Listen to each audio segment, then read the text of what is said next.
Welcome everyone to the Daily Slab for Wednesday, January 25th, 2023. I'm Nate, and I'm here with your sports card rundown.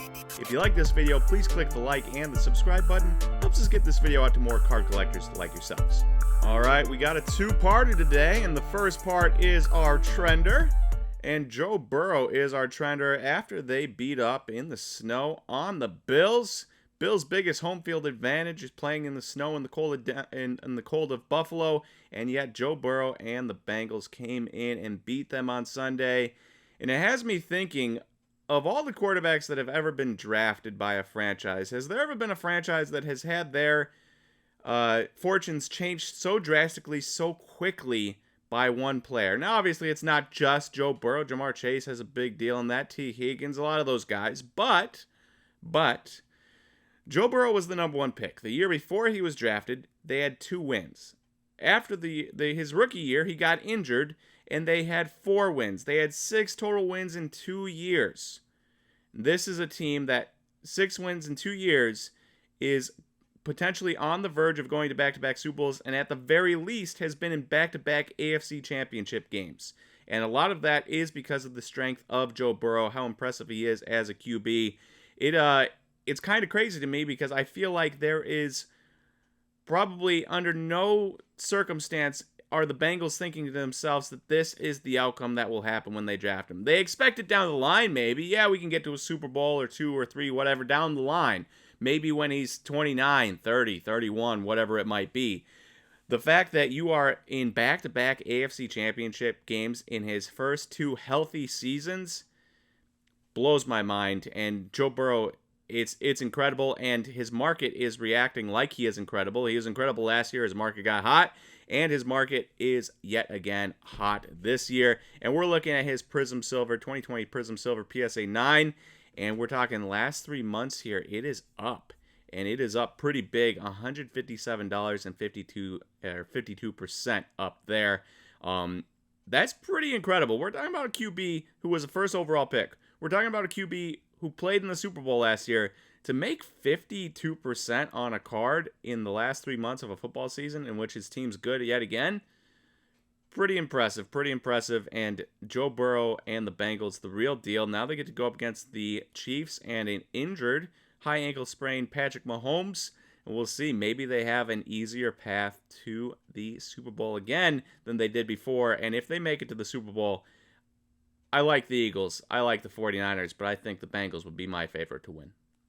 All right, next up we have our IG post of the day, and while Joe Burrow was our trender, Josh Allen and his NT sales are our post of the day. Now, obviously, Josh Allen was on the losing end of that Bengals-Bills game, and you can see prices here is NT RPA out of 99, BGS 9, sold for $73,200 on October 22nd, 2022. Same NTRPA out of 99, different patch, different subgrades. BGS 9 sold for $26,400 on the 19th. And you'll remember, the 19th is not the day they played. It was before they played the game and lost. That's interesting to me. That's a $50,000, essentially $50,000 drop there, $47,000 drop there, which is drastic itself. And I wanted to bring up Spinatron's comment here. I'll read that off to you and see if you agree. I wanted to bring up a couple points within it. All right, so you can see the Spinatron comment here on the page. Let me pull up a couple different things. He said also 8.5 centering on there, more tolerable than 8.5 edge. Beauty in the eye of the beholder. You know, there's certain things that people like better grades on than others, or the same grade on than others. So I get that. Huge price differentiator is the patch, which he considers the patch on the left side of the screen to be fancier than the right side of the post. And, you know, to each their own. Beauty is in the eye of the beholder, and that could be a positive for the card on the left. Both the patch and the different subgrades, despite it both being a BGS 9. Obviously, market conditions are different. He brings that up here, and you can read through the rest. You can see it all there. Now, what's interesting to me is he said, and the right one seems familiar and might be resold a few times during a short window, which tends to do less well each time.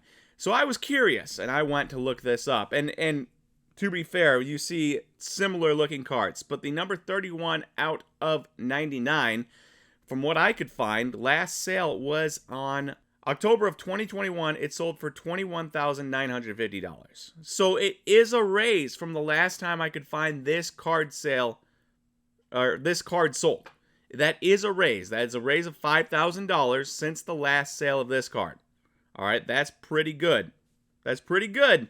But considering the price of the previous RPA of Josh Allen compared to this one, regardless of patch, regardless of anything else, it does seem like a pretty steep drop. Maybe if there's a better patch in it, you can add an extra $5,000 or something. Maybe the difference in BGS subgrades, you can maybe add another $5,000. Say you add $10,000 to this card, it still only gets up to $36,000 as opposed to $73,000. Say you add $10,000 per.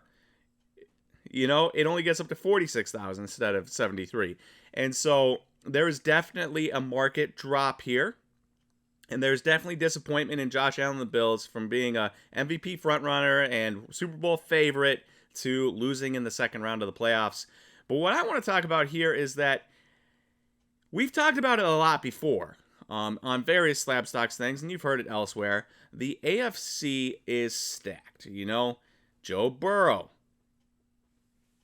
Deshaun Watson, Kenny Pickett, Lamar Jackson, all in the same league.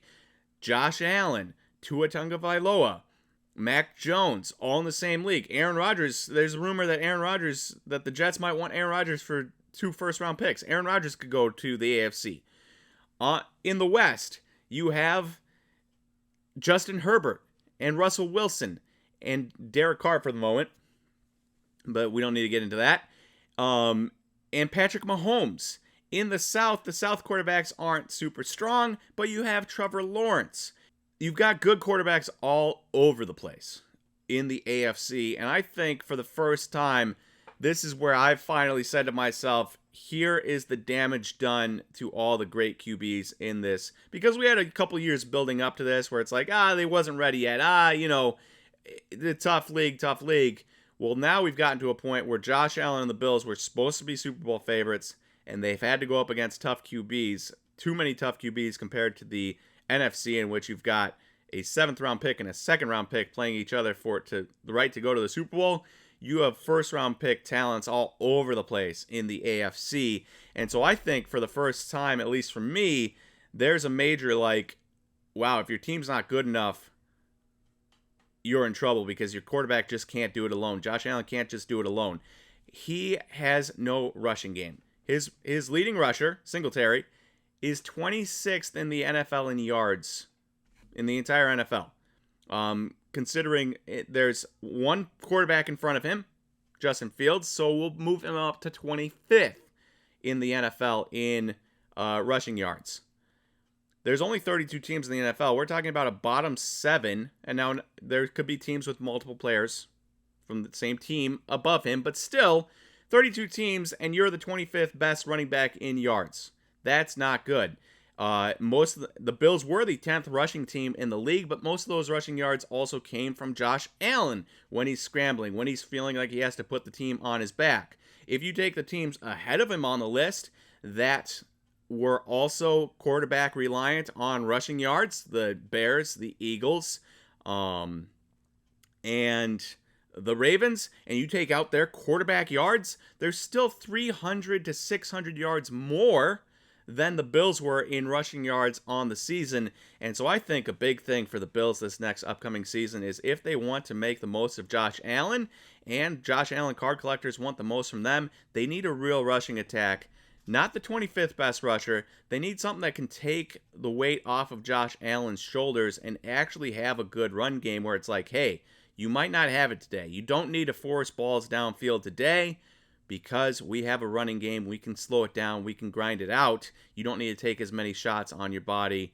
And I think that would be the biggest help because having the 25th best, the 10th best rushing attack, but the 25th best running back in terms of yards doesn't add up. And the reason for that is because Josh Allen is running a ton, having to put the team on his back, and he needs more help in Buffalo. Wide receivers are good, but you need a running back, and you need somebody that can complement Josh Allen. And then lastly, in our Whatnot break for tomorrow, what's happening? We've got Whatnot breaks, and check this out. You can see this here. We've got 2 full cases of Topps Chrome F1 from 2022. The new set, much better than 2021. Third year set of that. And we've got 2 cases in, and we are going to be breaking half a case as Pick Your Team tonight at 6 p.m. Eastern Time. 3 p.m. Pacific is the start time there. Should be a really, really fun time. I personally am looking forward to it quite a bit. I haven't got to rip a lot of F1, so I'm excited to jump into that. And a 6-box break, hopefully hit some decent autos, some other stuff like that. We ripped F1 on our What's Brewing stream last week and hit 2 autos, so that was fun. So a fresh case will be open for a 6-box break. Should be a good time. If you want to check that out, if you want to jump into some F1 cards from a fresh case, Whatnot. SlabStox Whatnot page at 6 p.m. Eastern Time is the place to be. All right. That is all I have for you today. Thank you, everyone, for watching today's Daily Slab, and I will talk to you all on Thursday for the next Daily Slab. See you, everyone.